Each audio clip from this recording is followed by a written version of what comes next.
this man's future. You're playing with this man's livelihood in terms of Micah Parsons. Yes, he's under contract, but the reality is that you know what this man deserves. You had an idea about it, and you're playing these games. And why am I so disgusted with Jerry Jones about this? Because of the things that I've heard. Molly, Mike T, Swagoo, you've heard this. Do y'all know he hasn't spoken to Micah Parsons' agent? You're talking about, you're treating like the discussions that you had months ago with Micah Parsons was a negotiation. It wasn't a negotiation. Now, you know this as a former executive in the National Football League. You don't sit up there and have a discussion with a player and think that's a contract negotiation. Was anything memorialized? Was anything firmly and definitively agreed upon by the parties that be? Normally, you're sending the player away because you want to talk to their representation. You're not thinking that a conversation with a player who, by the way, is 25, 26 years of age, that this man is astute and he's an expert at negotiations. That's not Micah Parsons. I think that's it. I think what Dan says is important because Jerry Jones has taken this personally. He's treated their conversation in the spring as if it was a conversation amongst friends, right? There is no friendship in ownership and labor. That's not the way it worked. The imbalance of power doesn't allow that. So when Jerry Jones says, okay, we're going to pay you this much per year, it's going to be this many years. And when Micah Parsons says, yes, that sounds good, Jerry, now call David Mulugeta and let's get the fine print worked out. You would expect that David Mulugeta has gotten black and white or gotten an email or gotten a paper that says, here's the outline of what we want to do within a contract. That's never happened. That next step that says, okay, I have a representation, the same way Jerry would have representation if he was going into litigation. I have representation that you're supposed to work this out with. And what's happened publicly is Jerry Jones, as we all do when we get older, we lose the social filter that tells us this is something we shouldn't talk about publicly. Yeah. And the California sun was scorching over Oxnard, and so was the tension brewing between the Dallas Cowboys billionaire owner Jerry Jones and his disgruntled superstar linebacker Micah Parsons. What started as just another joint practice with the Los Angeles Rams turned into a media frenzy as one of the most high-profile sideline meltdowns in recent Cowboys history exploded for all to see. NFL fans came for a scrimmage. What they got was a power struggle. A generational, ego-fueled firestorm igniting right in front of the cameras Jones himself had proudly put in place. The very cameras he once bragged about. "I was the first one to ever put a camera in our draft room," Jones told reporters earlier this week, caught something he might wish had stayed behind closed doors. It makes no sense whatsoever, especially when you have T.J. Watt, who set the market for being the highest paid non-quarterback. In black and white, you know what the numbers are. He's making $41 million. Myles Garrett, before T.J. Watt, he was making $40 million at the defensive end position. So you know what the numbers should be, and it's in black and white. So I don't understand why the deal is not done right now currently, but also I don't understand Jerry Jones and his logic behind not talking to the agent of Micah Parsons. I think it's utterly disrespectful to say that, hey, I was in the room talking to Micah Parsons about leadership, and then all of a sudden we got on contract talks, and then I felt like we struck a deal, because that says to me, no, you felt like you got over on Micah Parsons because his representation was not in that room. So I don't know what GM, what owner in their right mind thinks that a player is going to sit there and have a casual conversation with you, and the next thing you know, you're talking about a contract, and then y'all strike a deal. It's okay to have the respect for David Mulugeta and call the agent of Micah Parsons and figure this thing out. But that's not the case for Jerry Jones. So Jerry Jones is acting like the child in this situation, and Michael Parsons is being the adult. Mm-hmm. It began when Micah Parsons, frustrated with being held out of team drills yet again due to an unresolved contract dispute, paced the sideline during 11-on-11s. The Rams' running game was tearing through Dallas's defense like paper. Kyren Williams bounced outside for a 40-yard gain, and the Cowboys' defensive unit looked lost. Parsons, helmet in hand, seethed. And then it happened.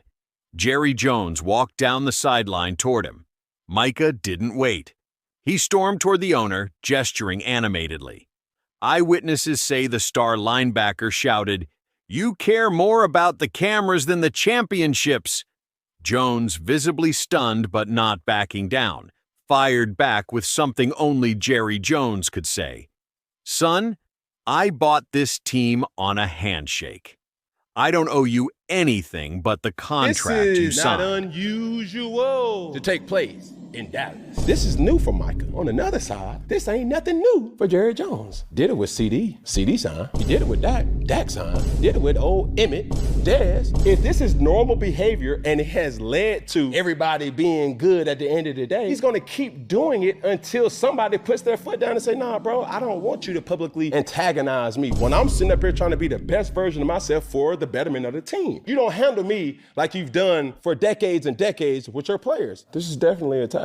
You can come to terms isolated and one-on-one, but specifications require an agent to be present or a professional in that field. Let Dave Mulligetta do his doggone job because he's really good at what he does. Boxing him out, You're going through the agent sooner or later, Jerry. So why are you not going through the agent for your star players? Some ain't adding up. You ask yourself and say, hey, why is Jerry doing this? Well, Jerry's been doing this since inception, and it's worked for him. But sooner or later, it may not work for everybody. You feel like Micah will sign with Dallas? Will Dallas seek a trade? Because he's still under contract with the Dallas Cowboys. So if you're asking who has the leverage, Jerry Jones has the leverage still. And it all comes down to salary cap. Because you got Dak Prescott that's making $60 a year. You got CeeDee Lamb that's also top paid. But he in a pickle, boy. It's going to get real interesting in good old Dallas. They still doing training camp over there in California? I don't know, but somebody might not make the trip back to Dallas if they don't get that paperwork right. Like, it's really going to get interesting. And we going to keep our nose glued to the tube. For sure. That was the spark. What followed was a fiery, profanity-laced exchange that had teammates, coaches, and even Rams players pulling them apart. "Do you think the Rams are arguing about camera angles?" Parsons yelled. "They're building to win. You're building a documentary." Sources say that was the moment Jones's face turned crimson, eyes locked on Parsons like he was looking at an ungrateful child. "You wouldn't have a platform if it wasn't for the Cowboys. You're part of this brand. You don't get to burn it down just because you want a few more commas in your deal." Let's get in here and sign it. Micah said this. Now, I don't think the agent would have done that. But Micah, even if he did agree, obviously does not know the fine print, or is not one that should read the fine print and know all the ins and outs of a contract. We have agents, and we got agents that deal with that stuff. So, of course, Micah wants his agent to do it. So don't tell me you're urgent to get this done when you won't even call his agent. And I don't know what the deal is with him and David Mulligetta. Mulligetta's one of the best agents in the league. So I don't know. Forbes just called him the most powerful guy in the NFL. I don't understand what in the world is going on. No, he's up there. I'm just telling you, the most He's powerful the top agent in the NFL. Sorry. Okay. Forbes called him the most powerful agent in the NFL. I like Yeah. So yeah, it's probably just, not more it's powerful just, than Goodell. Yeah, it's disingenuous. I think. Well, now look quickly. Yeah, I do think it's getting done. Probably. I think. Yeah, I'm probably. But Jerry does seem dug in. And the fact of the matter is this: as much as I hope Micah gets his deal, Micah doesn't have because a lot of the rule. Yeah, the rules are what they are. He can't sit out. We can talk about that. He can't sit out the whole season. The sideline went silent. Dak Prescott turned away. CeeDee Lamb looked at the ground. Even the usually unbothered George Pickens stopped mid-conversation. This wasn't just another training camp spat. This was the face of the Cowboys' defense calling out the architect of the franchise, and doing it in public. Jones, known for his love of spectacle, had made himself the star once again, this time unwillingly. It was a moment decades in the making. 3 decades to be exact, since Dallas last sniffed a Super Bowl. Despite being one of the most valuable sports franchises in the world, the Cowboys have become known more for their headlines than their hardware. 4 playoff wins in 20 years, not 1 NFC championship appearance since 1995. Meanwhile, NFC East rival Philadelphia has leapfrogged Dallas in prestige, poise, and postseason a max success. salary in basketball. It's time. This what he get. pay him. This is not someone you should negotiate with. He was a first-round pick who performed like on a Hall of Fame track. What are we doing? You pay him $1 more than the person who got paid at that position prior to him. There are some car dealerships you can go into and haggle. There are some that the price is the price because it's so rare and valuable. He is probably the greatest non-Terp defensive player in the history of the Dallas Cowboys. He's that guy. There's no way around it. I could understand why it might take you a while to come to a consensus with CeeDee Lamb. I could understand how it is that you don't want to have to make yourself pay Dak Prescott all that money. You should be excited about giving that money to Micah Parsons.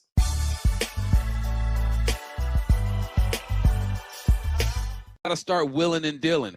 At this point, the Hawks still have their first-round picks for 26, 27, and 28. You know that it's going to take a first-round pick. People say, Bum, why would you give away a first-round pick? Because I don't anticipate the Seahawks picking 1 through 5, 1 through 10. They're going to be a team that's going to be around 17, 18, 19, 20. And, yes, it's a roll of the dice to give up your first-round picks. But if you're going after Micah Parsons, one of the best defensive players in the game, I'm starting to shift. I'm leaning towards Micah Parsons and saying, look, you can get this done. Now, the key into all this is, what is the offense going to look like? What is Sam Darnold going to look like? Here's a scenario. Say Sam Darnold just has an average season, 25 touchdowns, 10 interceptions, nothing too crazy. The offense is okay, but not great. But you got this young man, Milroe, who's been training all year and look like he might be ready to take over. What do the Philadelphia Eagles have? A mobile quarterback who can run the dang ball. If you can run the football with your quarterback, toss it up a few times, have a great defense, you look like the Philadelphia Eagles. So at this point right now, I'm saying, John, everybody upstairs, we're in VMAC right now. John, everybody upstairs, listen to me. You answer the phone, you make phone calls, you try everything you can to at least entertain getting Micah Parsons because he makes your defense better. Why did the Philadelphia Eagles win the Super Bowl last year? They ran the football, they played great defense, had a mobile quarterback who was nasty in the red zone. I'm looking at the Seahawks and I'm saying, hey, there's your recipe right there. And Parsons wasn't having it anymore. For months, his contract negotiations had quietly grown tense. The fourth-year edge rusher, one of the NFL's most dominant forces, believed he had earned a mega extension. But Jones saw it differently, referencing handshakes and principles instead of paperwork and performance. I've always believed in visibility, Jones told reporters just days earlier. Candor. That's why I welcome these kinds of moments. The fans deserve it. Be careful what you wish for, Jerry. The Netflix docuseries, America's Team, The Gambler and His Cowboys, had already begun filming, chronicling Jones's twilight years as he attempts to resurrect a franchise stuck in perpetual mediocrity. But now, instead of triumph, it had captured tragedy. A locker room on the edge, a star player pushing to leave, and an owner more concerned with storylines than sacks. To make matters worse, this drama unfolded just hours after Dallas had been embarrassed in practice. The Rams sliced through them, Williams breaking tackles, Davante Adams torching corners, and Sean McVay grinning ear to ear as his team bullied America's team in their own backyard. They were great hosts, McVay joked to reporters. It was the kind of backhanded praise that must have stung. But what burned worse was watching the Rams, a team who had quietly reloaded, execute on every level, while the Cowboys looked like a brand new high school program trying to figure it out. Brian Schottenheimer, in his first year as head coach and play caller, admitted things looked vanilla and disconnected. But beneath that humility was the truth. This team isn't ready, not on the field, and clearly not off it either.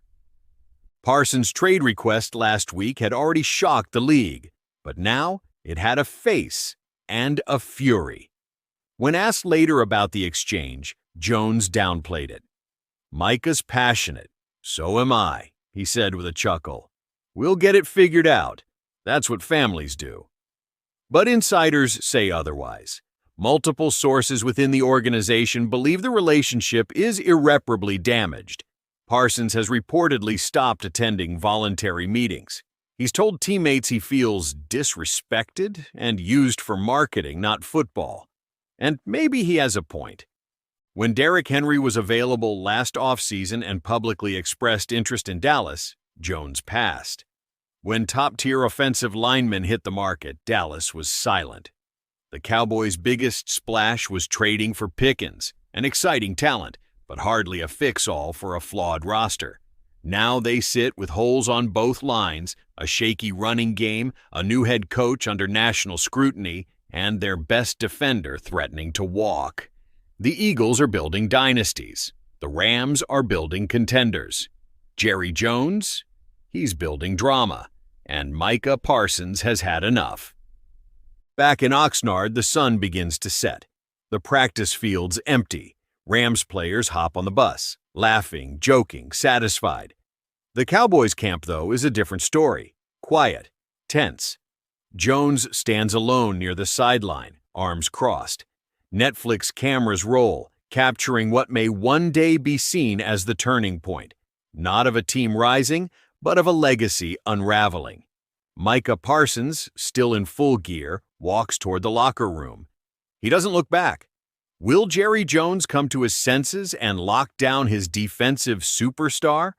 Or will his hunger for headlines finally cost the Cowboys a generational talent? One thing's certain.